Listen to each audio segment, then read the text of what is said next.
noite a todos.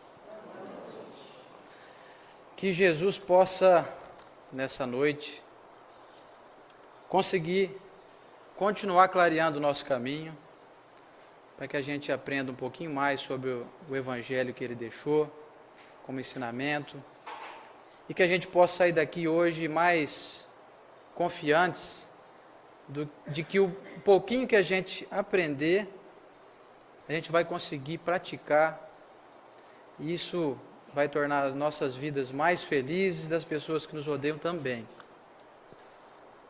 Vim trazer para vocês um estudo hoje da chamada oração nossa.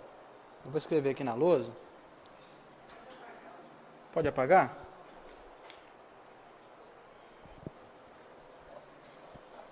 Acho que está precisando do... Deixa aqui assim mesmo. Pode ser só essa aqui, ó. Pronto.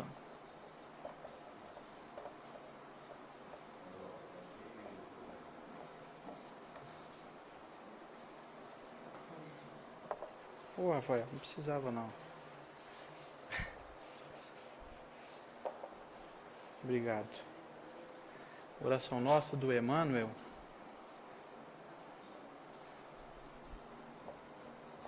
Acho que agora, assim tá bom. Agora o álcool agora ficou ali impedindo de... Então a oração nossa, ela é uma prece contida no livro chamado A Luz da Oração, que o Chico Xavier psicografou, e tem vários autores, com várias preces muito boas. E assim como a gente às vezes faz uma oração ou uma prece quase que de modo automático, eu quis trazer para vocês hoje esse estudo minucioso, porque para que não passe batido. Muitas vezes a gente faz uma prece, faz uma oração, e a gente nem presta atenção naquilo que a gente está falando, né? Meio quase que automático. Eu até uso como exemplo aqueles momentos antes do jogo de futebol, que a gente assiste na televisão, a gente vê os jogadores dentro do vestiário lá, eles todos abraçados ali um com o outro, e eles fazem aquela oração do Pai Nosso lá. Parece um trovão lá, de tão rápido que é. Pai Nosso, sai do céu, santo de casa, servoso não é assim que eles fazem? Quer dizer, eles não estão nem prestando atenção, eles estão pensando no cachê que eles vão ganhar, eles estão pensando em tudo, menos na oração lá. Eles não mentalizam nada, sai de modo automático, assim. E a gente às vezes tem que tomar cuidado, que a gente pode cair nessa, de viver num automatismo, sabe? Numa linha de pensamento e de ação, onde a gente fala as coisas de maneira automática e não sabe o que está falando, e aquilo acaba não tendo valor algum para a nossa vida. A gente não consegue absorver, não consegue mentalizar tudo que está sendo dito. Então hoje eu vim trazer um estudo a respeito dessa oração, para a gente fazer assim um estudo minucioso dela. Vamos digerir ela direitinho, passo a passo, e vamos ver qual que é o conteúdo, que ao meu entender é de uma valia muito grande, pelo fato dela ser quase que um mini evangelho dentro de uma simples oração. É o evangelho quase que resumido dentro de uma oração, que às vezes passa batido no meio de um livro, lá num dos mais de 400 livros que o Chico escreveu. Então eu não quero deixar essa oração passar batida, que ela é muito bonita. Então eu vou ler ela para vocês primeiramente, depois nós vamos estudar ela. Começa assim. Oração nossa. Senhor, ensina-nos a orar sem esquecer o trabalho, a dar sem olhar a quem, a servir sem perguntar até quando, a sofrer sem magoar seja quem for, a progredir sem perder a simplicidade, a semear o bem sem pensar nos resultados, a desculpar sem condições, a marchar para frente sem contar os obstáculos, a ver sem malícia, a escutar sem corromper os assuntos, a falar sem ferir, a compreender o próximo sem exigir entendimento, a respeitar os semelhantes sem reclamar consideração,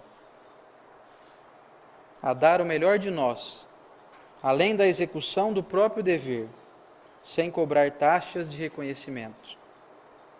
Senhor, fortalece em nós a paciência para com as dificuldades dos outros, assim como precisamos da paciência dos outros para com as nossas próprias dificuldades. Ajuda-nos para que a ninguém façamos aquilo que não desejamos para nós. Auxilia-nos, sobretudo, a reconhecer que a nossa felicidade mais alta será invariavelmente aquela de cumprir os desígnios, onde e como queiras, hoje, agora e sempre.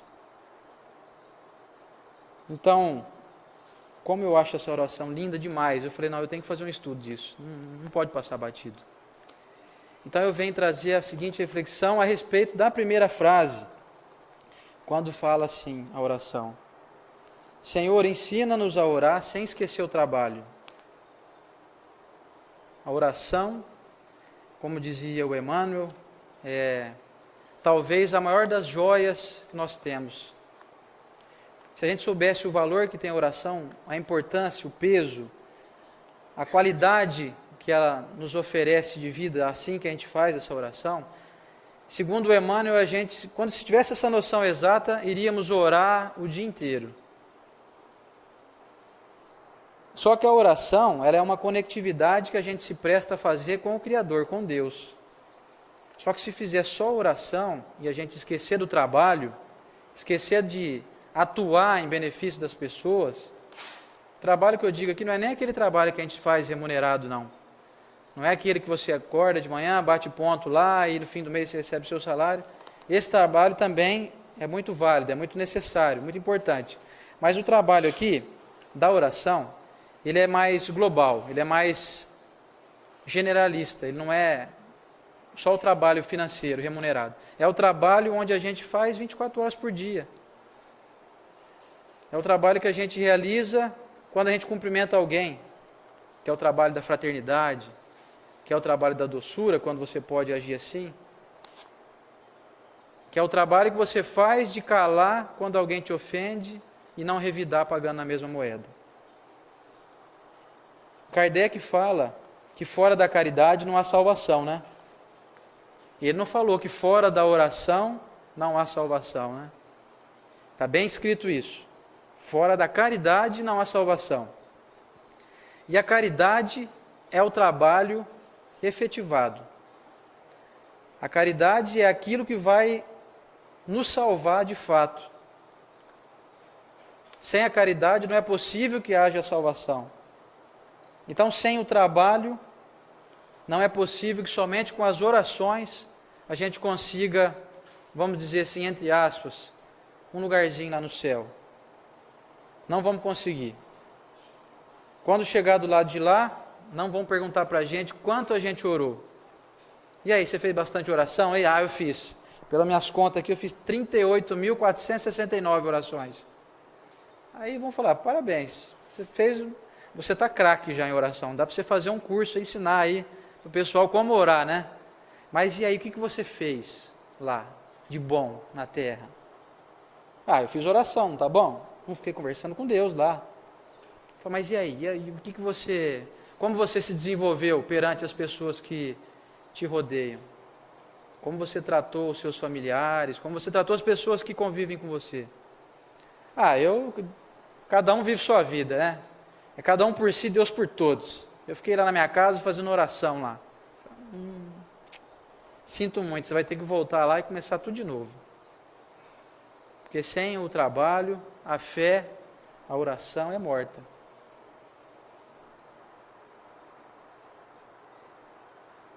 A oração conecta ao divino, mas o trabalho é a única coisa que nos cura. Segunda frase. A dar sem olhar a quem. Quantas vezes a gente não adota a postura de juiz, né, de tribunal?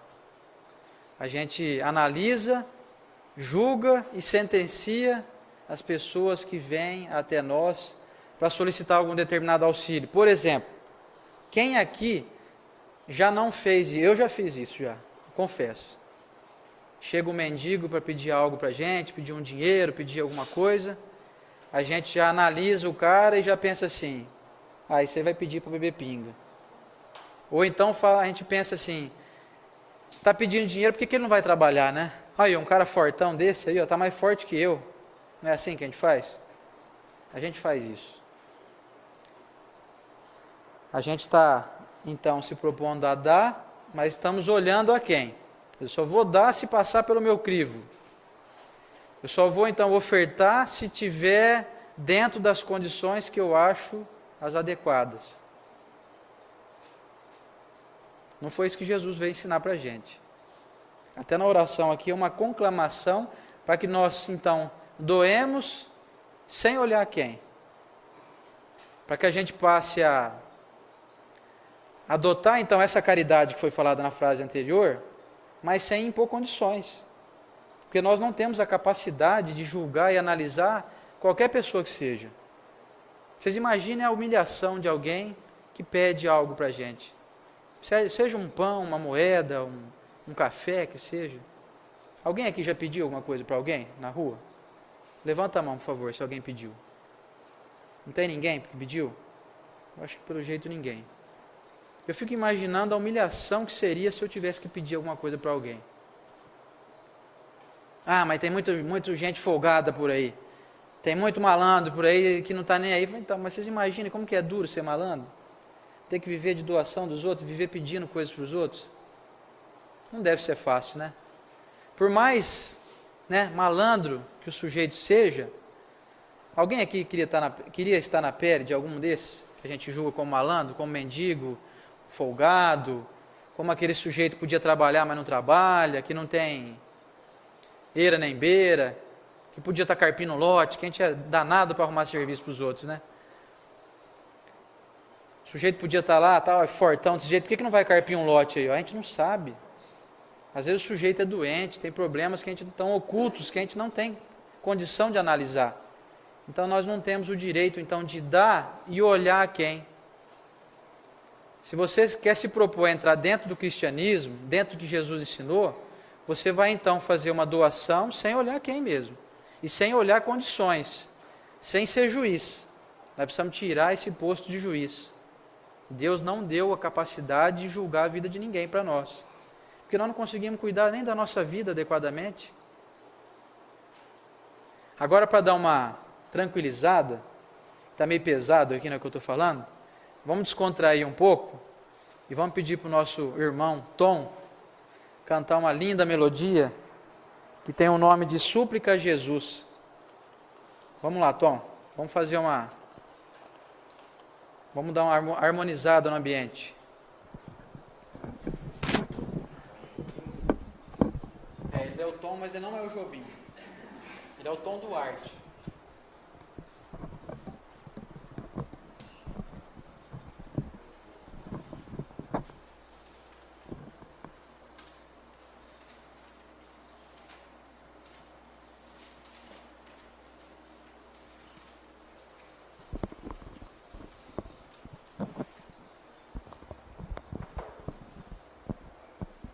Falando até da oração, né? Tem um ditado que diz que quem canta, ora 2 vezes, né? Então vamos orar 2 vezes, vamos aproveitar o embalo aqui do Tom, ó.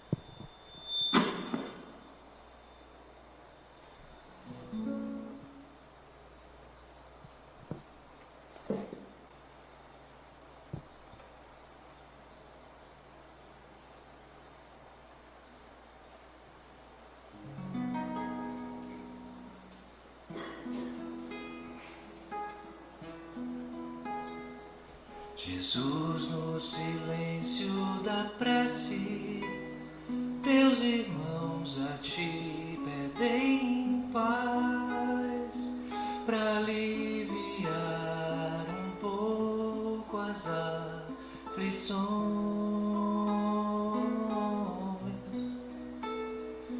Senhor, enxugai nosso pranto, precisamos do teu amor e sentir tua presença, envolver nossos corações.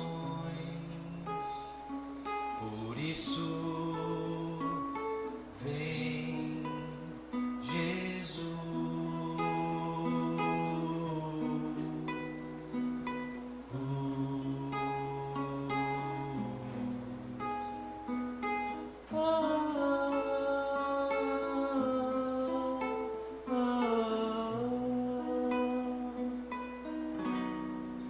Jesus, no silêncio da prece, teus irmãos a ti pedem paz, para aliviar um pouco as aflições.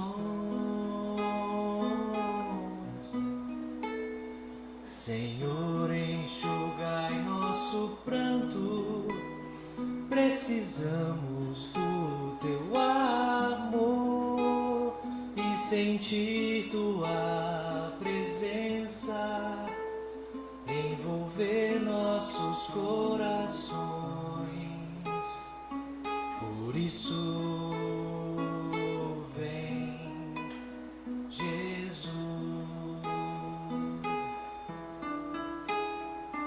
Ir ao teu encontro, queremos te seguir e afastar o mal da terra e acabar de vez a guerra e caminharmos juntos rumo à luz.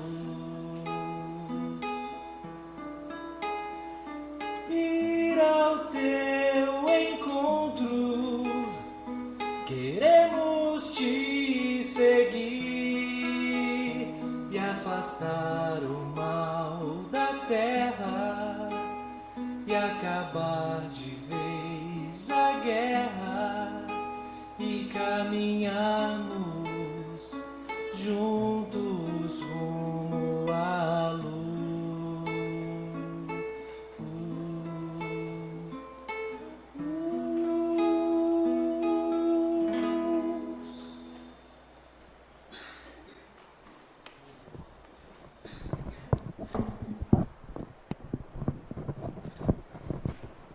Muito bom, né? Bom demais. Tá até uma... A gente se sente até mais leve, né? Então, continuando aqui. Então, vocês viram que se a gente for dar e olhar a quem e adotar a postura de juízes, a gente sai fora da humildade, da caridade que Jesus vem ensinar pra gente. Doe e não olhe.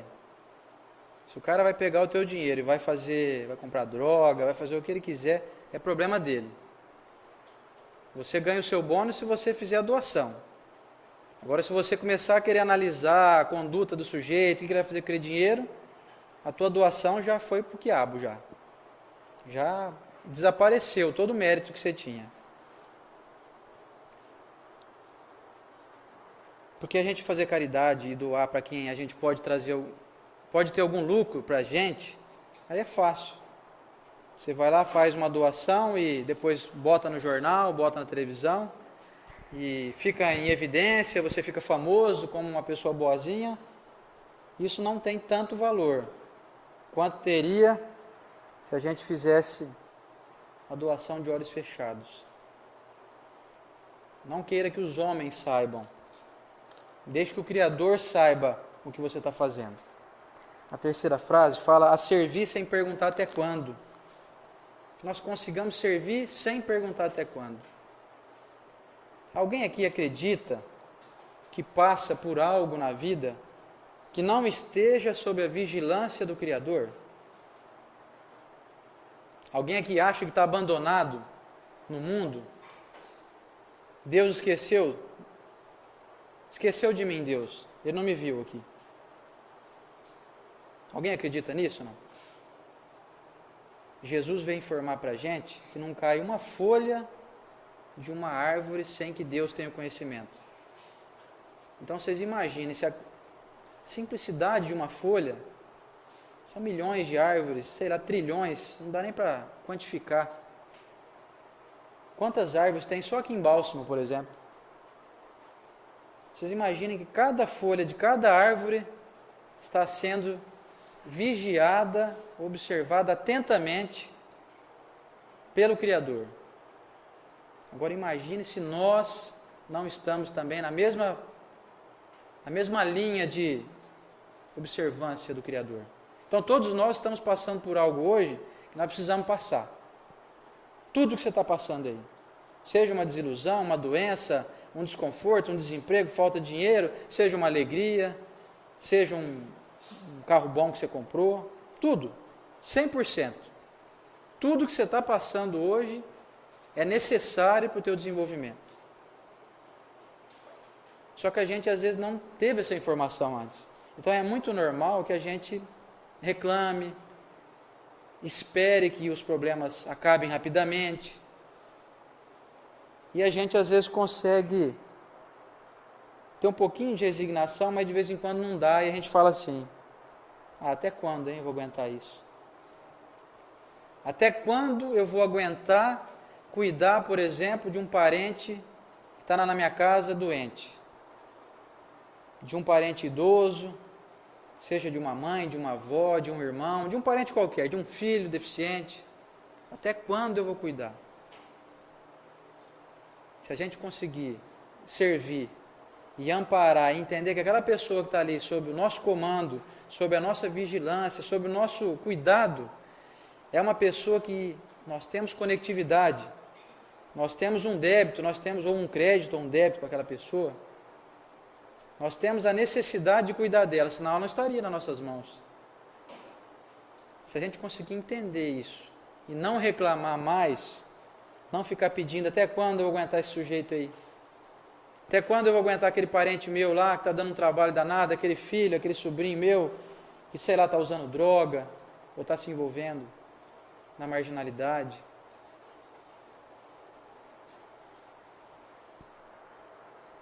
Quando a gente conseguir cuidar dessa pessoa com resignação, com paciência, com carinho, você pode ter certeza que o problema vai ficar mais fácil de ser resolvido. Aquele desconforto que você sente pela dificuldade que é cuidar de alguém que tem problema, seja aquele filho respondão, seja aquele parente que chega em casa e fala coisas inconvenientes, que chega criticando a gente, que age de maneira inconveniente, seja quem for. Se a gente tiver a devida paciência e resignação, você pode ter certeza que aquilo vai se solucionar, às vezes, muito mais rápido do que você imagina, e até sem a tua intervenção direta. Você não vai, às vezes, precisar fazer grandes esforços. Agora, quando você age de maneira impaciente, achando que Deus não te observa, tudo fica mais difícil, o fardo fica mais difícil de ser carregado. E ninguém tem um fardo mais pesado do que pode carregar, né? Então que nós consigamos servir sem perguntar até quando. Que nós viemos a esse mundo para servir, não para sermos servidos. Como disse Jesus, se você quer ser o primeiro, se propõe a ser o último. Se você quer ser servido, sirva primeiro. A sofrer sem magoar, seja quem for.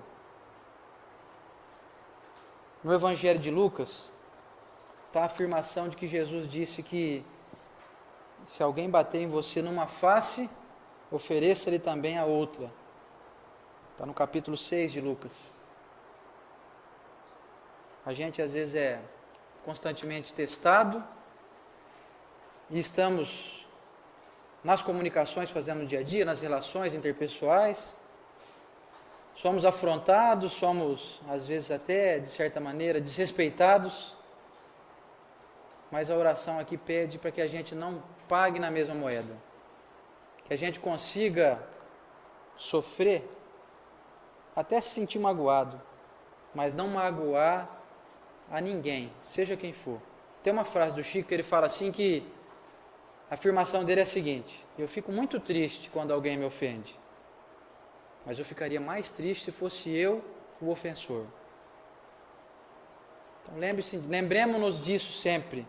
Quando alguém vier perturbar a gente, você olha para a pessoa e pensa assim: essa pessoa está doente. Não tem ninguém que agrida você que não esteja doente. E doente que eu falo é doente do espírito, doente da alma, doente da moral. Que é aquele que precisa agredir para poder reivindicar algo.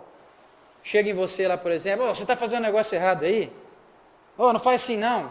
Se a pessoa age com essa truculência, vocês concordem comigo que a pessoa está doente para agir assim? Ela não consegue ter doçura, ela não consegue chegar com leveza. Ela tem que chegar já voando de voadora no peito da gente já. Aí a gente se acha no direito de porque fizeram isso comigo, vou fazer também. Aí a gente perpetua aquele erro, aquela falha. A gente não faz com que o problema chegue até nós e pare. A doutrina espírita vem sistematicamente informar a nós que nós devemos ser ponto final de todo e qualquer desarmonia, de todo e qualquer problema. Surgiu um problema para poder te perturbar, não dê continuidade a ele. Não vá você e faça o mesmo, ou faça pior, agindo com vingança, agindo às vezes até pior do que aquele que agiu mal contra você. O professor Rodrigues lá no Ailuz ensina a gente a sempre ter o seguinte pensamento, que eu acho até engraçadinho o jeito dele falar, é até bonitinho assim.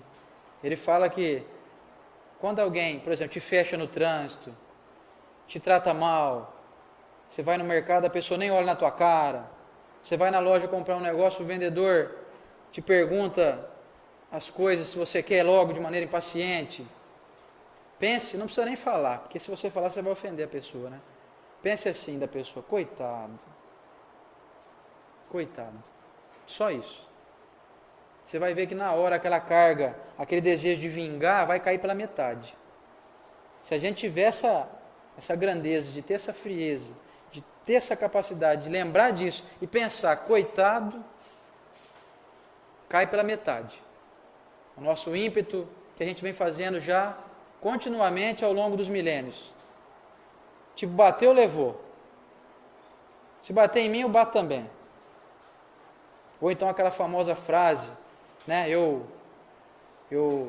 dou R$1 para não entrar numa briga, mas dou 1.000 para não sair dela. Não é assim? Vocês já ouviram falar isso? E aí, tem pessoas que falam isso e acham bonito falar isso. Não é bonito, não. Como é que você pode se orgulhar de entrar numa briga, de entrar numa desavença aí e achar que é legal isso? Isso não é legal. A gente acaba se tornando pior do que aquele que a gente considera que está errando com a gente. O sujeito lá é mal educado. Se ele vier perto de mim, eu vou ser mais mal educado com ele ainda. Para ele ver só como é que é. Nós não temos capacidade de fazer isso. Nós não temos a grandeza de analisar quem quer que seja para poder fazer isso. Se nem Deus pune ninguém, você imagine a gente, pequenininho do jeito que a gente é aqui, imperfeito, cheio de fraqueza, cheio de dores, né? Como que a gente pode pensar em revidar? Ou pensar em então punir a pessoa? Nós não temos a medida, nós não sabemos como fazer isso. Pois não, o Criador faz isso. Ele deixa que cada um siga livremente. Ele deixa que cada um colha aquilo que vem plantando. Ele não pune ninguém. Deus, eu nunca vi falar que Deus algum dia programou algo desagradável para alguém que esteja fazendo algo desagradável. Nunca ouvi falar isso. Tem gente que acha que Deus faz isso, que Deus é punidor, que Ele condena, que Ele programa situações punitivas e Ele não faz isso. O Evangelho está muito claro e Jesus mesmo veio dizer que cada um de nós recebe de acordo com as obras que produz. Então somos nós os nossos juízes Nós não podemos ser juiz de mais ninguém, a não ser de nós mesmos. A outra frase fala, a semear o bem sem pensar nos resultados. Jesus também afirmou que não saiba a tua mão esquerda o que faz a sua mão direita.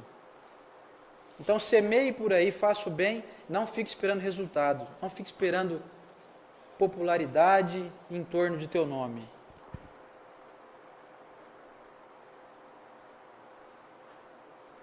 Não queira que a tua mão direita saiba o que a tua mão esquerda faz.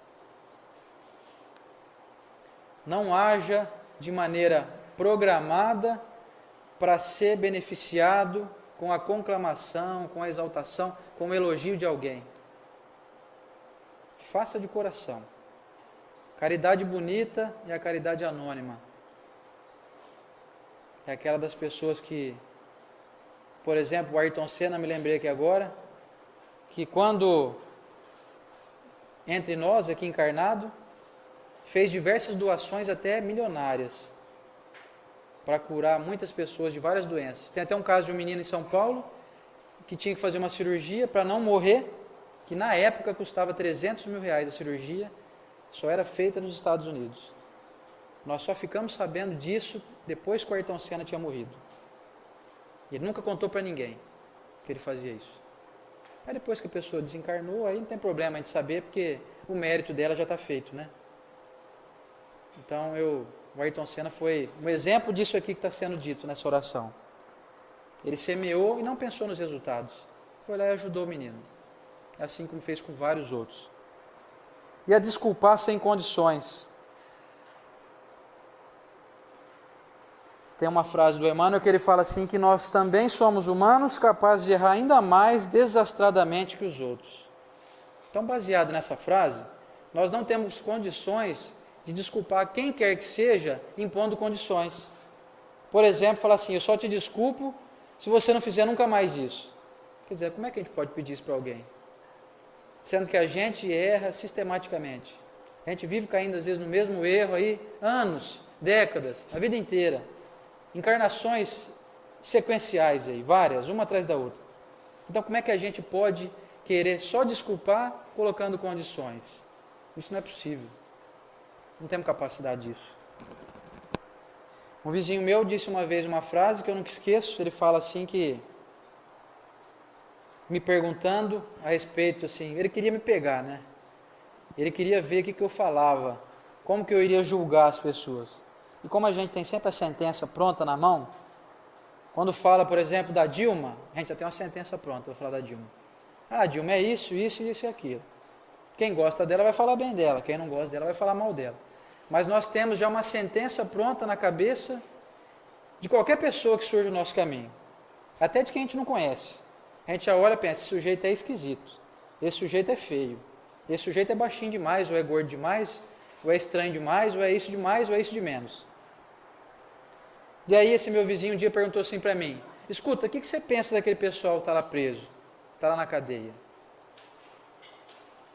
Aí, na hora, já lembrei de algumas frases que eu já falei, que eu já pensei, mas ele estava esperando que eu falasse assim, só tem bandido lá, né? O pessoal lá não... é a corja da sociedade, são os restos da sociedade, né? Aí eu falei assim para ele, Daniel, eu não tenho como analisar, porque a gente não sabe o que cada um passa lá, né? Tem muita gente que está lá equivocadamente, tem gente que está preso lá, que é parente nosso aí, está cheio de filho lá na cadeia, né? Está cheio de mãe chorando por aqueles que estão lá dentro, então eu não consigo julgar. A gente sabe o que a sociedade diz, né? Um foi preso porque roubou, outro foi preso porque matou, outro foi preso por isso. Então assim, o que matou, matou mesmo, não tem como eu falar, não tem como eu não dizer isso. A gente tem um automatismo, a gente analisa, vai fazer o quê?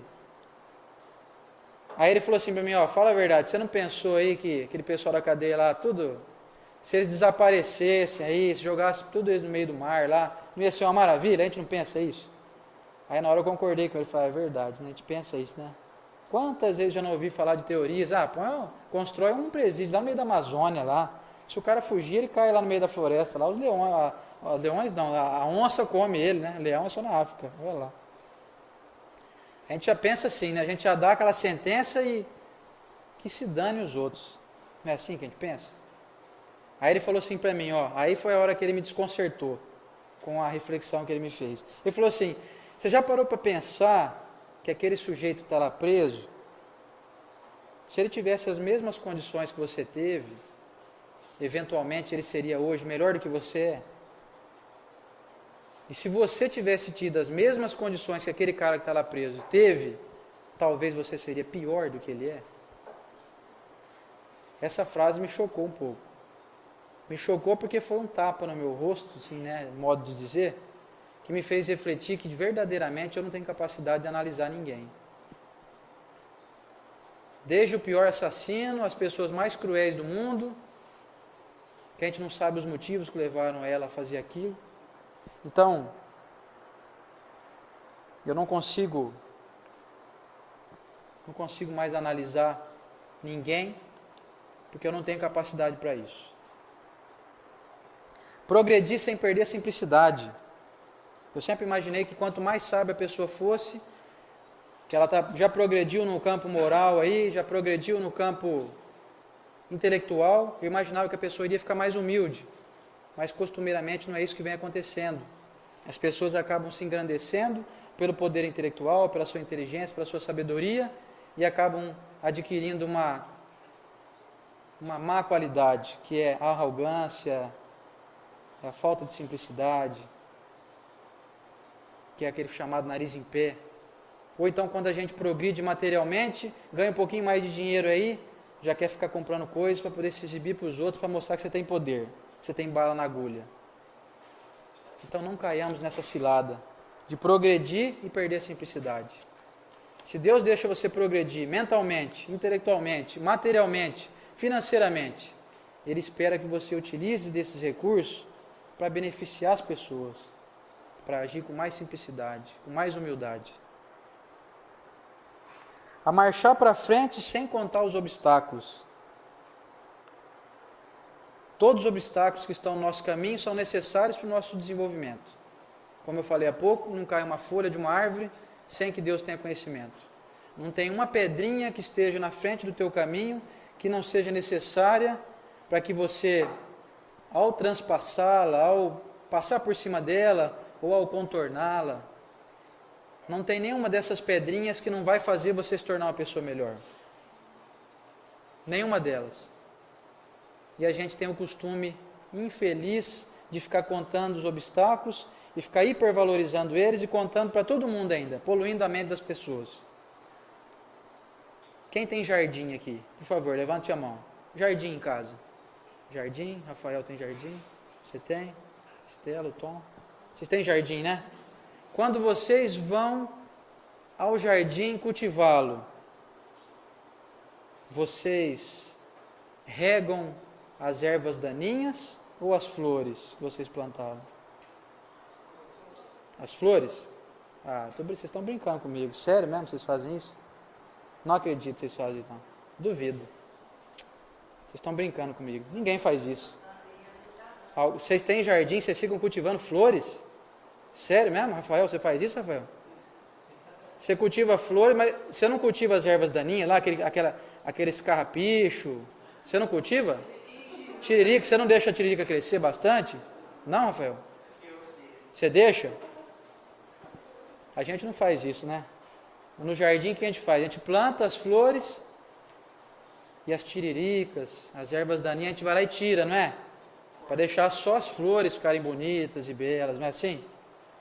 Aí eu pergunto para vocês o seguinte, por que nós não fazemos isso com a nossa vida também? Por que a gente gosta de contar para todo mundo da dor que a gente está sentindo? Do pneu do carro que furou semana passada. Da riscada que deram no teu carro quando você estacionou no estacionamento do supermercado. Do preço da luz que vai subir. Da gasolina agora que subiu aí 10%. A gente conta tudo quanto é coisa ruim que tem, a gente conta para todo mundo o que acontece com a gente. Agora você não conta para ninguém que todo dia de manhã você levanta porque você tem uma cama para você dormir. Você não conta para ninguém que você tem um teto para te abrigar, que você tem pernas para levantar. E quem não tem pernas para levantar, então deve ter pelo menos uma cadeira de rodas para poder melhor se conduzir. você tem alimento. Isso aí a gente não conta para ninguém. Eu nunca vi ninguém chegar bem e falar, nossa, pai, deixa eu te contar um negócio maravilhoso. Olha, você acredita que hoje eu almocei uma comida maravilhosa? Hoje tinha lá na minha casa comida lá? Minha mãe ou minha esposa fez uma comida nota 10. Eu nunca vi ninguém falar isso. A gente só conta, chega no serviço de manhã contando tudo que o Datena falou no dia anterior lá. Não é isso que a gente faz? A enchente, a falta d'água, não sei o quê. A gente vira aquele noticiário tenebroso. A gente é aquele jornalista que só fala tragédia, mas isso a gente fala de nós mesmos. A gente fica contando para todo mundo que o nosso jardim está cheio de tiririca. A gente não conta para ninguém das rosas, das margaridas que a gente tem, que são a família, a saúde, o trabalho, a oportunidade de progresso. Não é verdade? A gente não faz isso? Então vamos parar de ficar contando os obstáculos. Vamos parar de ficar dando atenção para aquilo que de verdade serve de instrumento para o nosso progresso. A gente tem que parar para prestar atenção nisso. O problema que surge no teu caminho, ele te serve de reflexão para que você descubra uma maneira de superar aquilo e se tornar alguém melhor. Até a falta d'água aí, ó. Essa falta d'água vai ser uma maravilha. O povo vai aprender a valorizar mais, cuidar mais da água, não desperdiçar tanto. Você pode ter certeza, aquela esbanjação de água que tinha, aquela coisa louca, ela vai acabar pela metade. Quando teve o racionamento de energia, uma época atrás, vocês lembram? Tinha um período de racionamento, teve uma época que teve um racionamento de carne, vocês lembram? Não tinha carne. Na década de 90, teve uma época que faltou gás de cozinha. Todo mundo ficou mais ali econômico, comia um bifinho ali uma vez a cada 10 dias. Com isso o povo aprendeu a se regrar mais. Nós precisamos dos problemas na vida para aprender a nos regrar melhor. A coisa está muito solta aí, ó. A água está o povo esbanjando demais. Nós estamos esbanjando muito. Vai ser necessário a gente passar por um sufoco aí sim. Vocês vão ver lá em São Paulo racionamento de água, falta de água, e gente mudando lá de São Paulo para o interior, e vai ficar um negócio meio caótico, mas vai ser necessário. Esse caos só é permitido pelo Criador para que haja progresso da humanidade. Continuando aqui, para a gente não alongar muito no tempo, que nós consigamos ver sem malícia. Olha só que coisa que a gente faz frequentemente. A gente vê alguém, já logo pensa algo além daquilo que verdadeiramente às vezes é de fato. Olhar preconceituoso nós temos. Mulher, por exemplo, às vezes tem medo de um homem chegar perto e fazer às vezes um elogio. A primeira coisa que ela pensa é assim, está me cantando. Está querendo uma coisinha a mais. E às vezes a gente perde a oportunidade de conhecer e ter amizade e conviver bem com muitas pessoas que a gente tem um preconceito já embutido dentro de nós. Porque o nosso olhar ele é malicioso.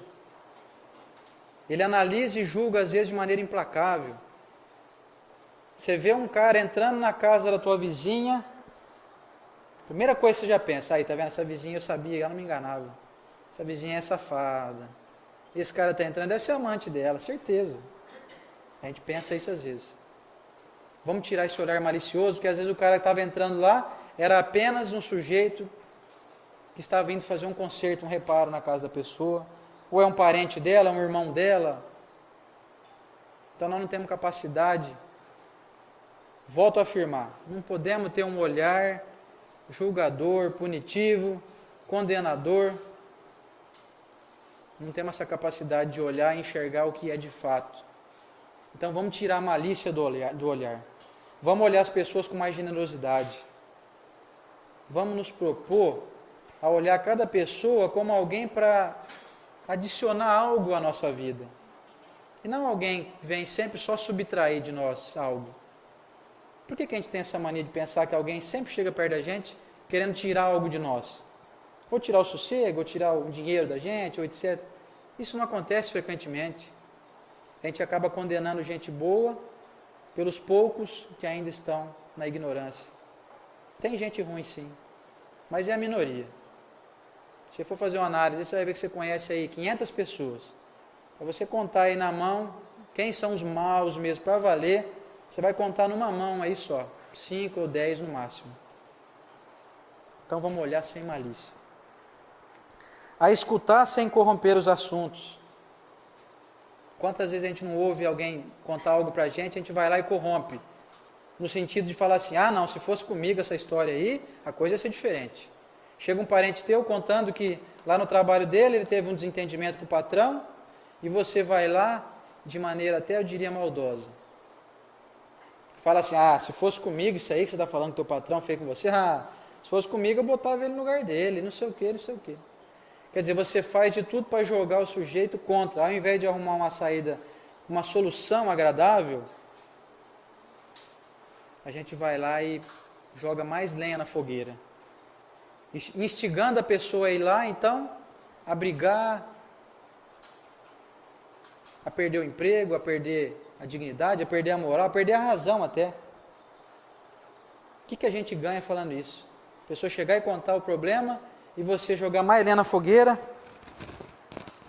e fazer a pessoa ter propensão a praticar um ato maldoso. Não façamos isso. Então vamos escutar, e se a gente não tiver nada para acrescentar, vamos ficar em silêncio. Vamos guardar o silêncio. Se a gente não pode dar nenhuma palavra que acrescente, que faça com que o outro resolva aquele impasse, vamos ficar em silêncio, vamos guardar o silêncio. Não sei o que eu posso dizer. Se eu for te falar alguma coisa que pode te prejudicar, então eu prefiro não falar nada. Seja sincero com a pessoa e fale isso. Ouça, seja ouvido fraterno, mas não corrompa o assunto. Não destrua a confiança que te deram num desabafo, num momento assim. Falar sem ferir. Que nós consigamos falar com brandura, com leveza, com simplicidade, com gentileza, com um olhar sereno. Que consigamos colocar na nossa face um semblante harmônico quando a gente for falar com as pessoas. Eu sei que é difícil isso que eu estou falando para vocês, não é fácil. Eu mesmo não consigo fazer isso. Eu estou estudando isso aqui porque eu estou tentando muito fazer isso. Mas eu não estou aqui para falar que isso que está sendo dito aqui é algo que eu já faça. Eu estou aqui como vocês, buscando o entendimento, para que um dia, quem sabe, eu não consiga fazer isso. A falar sem ferir, a dar uma resposta sem ser aquela de bate e volta, sabe? A pessoa te fala algo, você vai lá e retruca e fere a pessoa. A compreender o próximo sem exigir entendimento. Tem uma frase que diz que é melhor a gente ter paz do que ter razão. Compreenda o próximo e não espere que ele te compreenda. Nós temos na mão uma ferramenta maravilhosa que é essa doutrina espírita, que vem ensinar para a gente que cada um é um ser individual, único. Então, dentro dessa individualidade, dentro dessa singularidade que cada um de nós somos, nós sabemos que nós todos somos limitados. Então não esperemos que as pessoas vão pensar como a nossa cabeça. Compreenda o próximo dentro da limitação dele e não espere que ele vá te compreender também. 99% das vezes ele não vai te compreender. Ele vai achar que você está errado, que você é burro, que você é isso, que você é aquilo. Deixa ele. Deixa ele. Faça você a sua parte. A respeitar os semelhantes sem reclamar consideração. É aquela história da pessoa que, não vou ligar para o sujeito não, porque ele não liga para mim. Eu ligo, já liguei outro dia, ele não ligou para mim mais, então eu não ligo mais também. Não vou visitar a minha comadre lá não, porque a última vez quem foi visitar fui eu. Ela que vem na minha casa agora. Aí você não está respeitando as pessoas e está esperando consideração. Então faça a tua parte, vai lá, visite, ligue, telefone e deixe que o outro faça a parte dele. Não espere que ele te faça o mesmo. Não reclame consideração. Aí tem gente que pode falar assim para mim, mas é difícil, né? A gente dá e as pessoas não retribuem, né? Realmente, tudo que está sendo falado aqui é muito difícil. Só que o mesmo mestre Jesus, que falou diversas outras frases já citadas, também afirmou que os humilhados serão exaltados. Se você se sente humilhado aí, desconsiderado, se você se sente desprivilegiado, desamparado por aqueles que você imagina que deveriam então te acompanhar e te demonstrar um pouquinho de consideração, lembre-se dessa frase. Se você está sendo humilhado, aguenta firme aí, não faça o mesmo, que os humilhados serão exaltados, disse o Mestre. E a dar o melhor de nós, além da execução do próprio dever, sem cobrar taxas de reconhecimento. No capítulo 12 do Evangelho segundo o Espiritismo, chamado Amai os vossos inimigos, Jesus afirma categoricamente: se alguém te obrigar a andar 1 milha, vai com ele e anda 2, que é só na 2ª milha que o teu adversário vai te conhecer.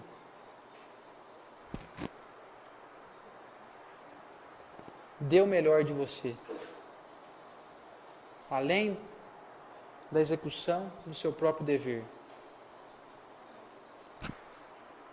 Ande 2 milhas. Se te pedirem o paletó, dê-lhe também a capa, disse Jesus. Terminando,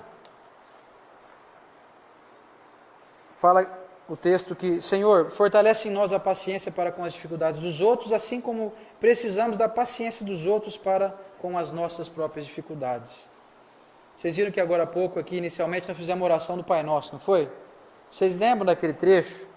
Quando a gente fala assim: Senhor, perdoai as nossas ofensas, assim como nós perdoamos a quem nos tem ofendido, não é? Veja bem, vamos estudar de novo, vou repetir, hein? Deus, você só me perdoa na mesma medida que eu estou perdoando quando alguém me ofende. Olha só, hein? Isso é sério, hein? Você está perdoando quanto? 10%? Quando alguém é com você? Saiba que você vai ser perdoado 10% também. Porque você está pedindo isso. Você pede isso na oração. Perdoai-nos assim como nós temos perdoado quem nos tem ofendido. Então fortalece em nós a paciência com a dificuldade dos outros, porque nós almejamos muito que as pessoas tenham paciência com as nossas dificuldades também. Quem não gosta de ser perdoado imediatamente quando erra aí? Todo mundo erga a mão, né? Eu. Por que a gente não tem essa mesma habilidade de perdoar que a gente tem em esperar o perdão alheio? Ajuda-nos para que a ninguém façamos aquilo que não desejamos a nós. A gente não gosta quando alguém dá uma fechada no trânsito na gente, quando alguém entra na frente da fila do banco, na nossa frente, dá aquela furadinha de fila ali, num show, num espetáculo, no cinema. Então, Senhor, ajuda-nos a sempre que formos fazer algo para os outros, pensemos: será que se alguém fizesse isso por mim, será que eu iria aprovar? Será que eu iria gostar? Será que ia ser bacana? A gente começa a vigiar tudo que a gente vai fazer daqui em diante. A gente começa a ficar atento demais quando a gente se propõe a sempre mentalizar isso. E para terminar, auxilia-nos, sobretudo, a reconhecer que a nossa felicidade mais alta será invariavelmente aquela de cumprir os desígnios onde e como queiras, hoje, agora e sempre. Como falei aqui inicialmente, não tem nenhum de nós que está aqui nesse mundo ao acaso, jogado aí como uma folha perdida no vento. Cada um de nós está exatamente onde tem que estar, convive com as pessoas que tem que conviver, tem as contas a serem acertadas, nem mais nem menos. Não tem ninguém aqui devendo mais do que contrair o débito lá atrás. Todos nós viemos a esse mundo aprender isso. Estamos aqui todos em conjunto com aqueles que convivem com a gente, para resgatar afinidades, compaixões, paciência, e para fortalecer em nós a perseverança, a resignação, a capacidade de perdão. Vamos aproveitar essa chance. Vamos sair daqui hoje confiantes, com o entendimento de que essa oração aqui resume muito bem o Evangelho, e se a gente conseguir pôr em prática, pelo menos um pouquinho disso que foi falado aqui hoje, a vida da gente vai melhorar substancialmente. Não vai ter como a gente não trazer felicidade para o nosso convívio, mais saúde, mais amigos, mais cabeça fresca na hora de deitar a nossa cabeça no travesseiro. Não vai ter como isso não acontecer. É da lei de Deus, é da lei do progresso humano. Tudo aquilo que você fizer para contribuir, para que o mundo gire melhor, para que a convivência seja mais pacífica, para que tudo funcione de maneira mais agradável, você vai ser muito bem remunerado. E a remuneração vem lá do alto. Para encerrar então, mais uma música. Dessa vez, uma música feita pelo Tom com a letra dessa oração. A música se chama Oração Nossa, que o Tom fez a parte lírica, a parte musical, e só inseriu a letra dessa oração, uma das mais maravilhosas que eu conheço. Vamos lá, Tom, Oração Nossa, para finalizar.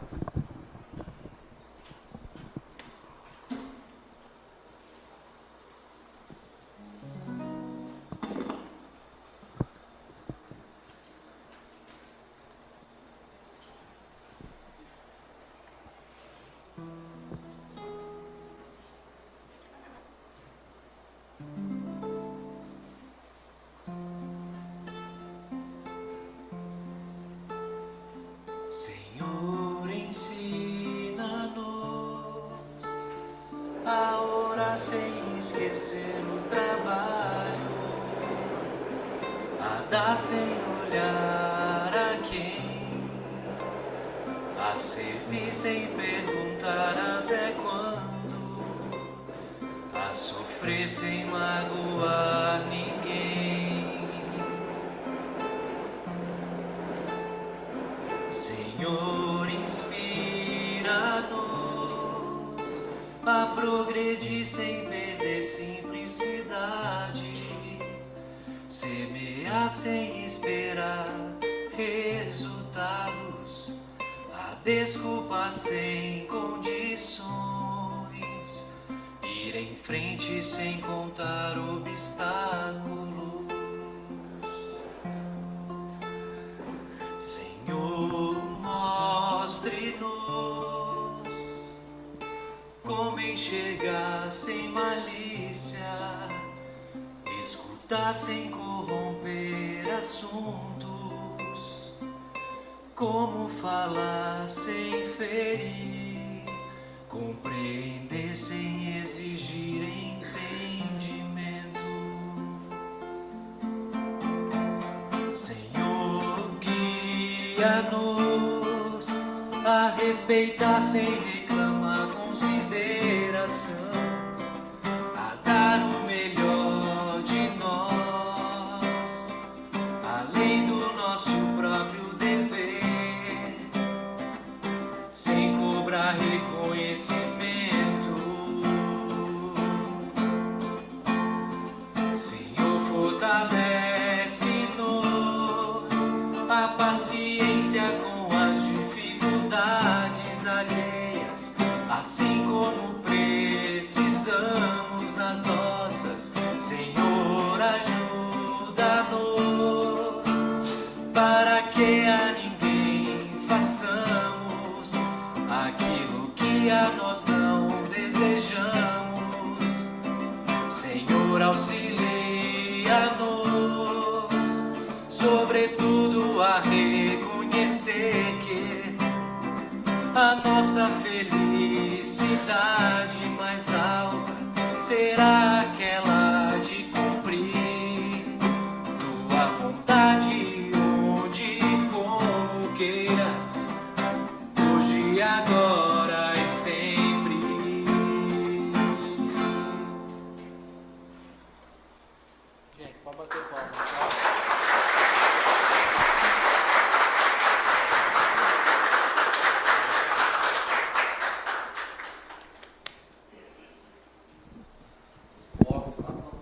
Você vê? Eu estava escutando os rojões aí, eu acho que era por isso mesmo que o Tom... Gente, para finalizar então, vocês observem até que na letra do Tom ficou bem ressaltado que a gente pede para que o Senhor nos auxilie, mas nos auxilie. A gente não deve nunca pedir para que Deus resolva os nossos problemas. Não peçamos soluções mágicas, porque mágica não existe. Está na prece ali. Senhor, auxilia-nos para que nós façamos, para que nós tenhamos a iniciativa de perdoar mais, de compreender mais, de ter mais paciência, de amar mais. Muito obrigado a cada um de vocês. Que Jesus acompanhe todos, hoje, agora e sempre. Obrigado.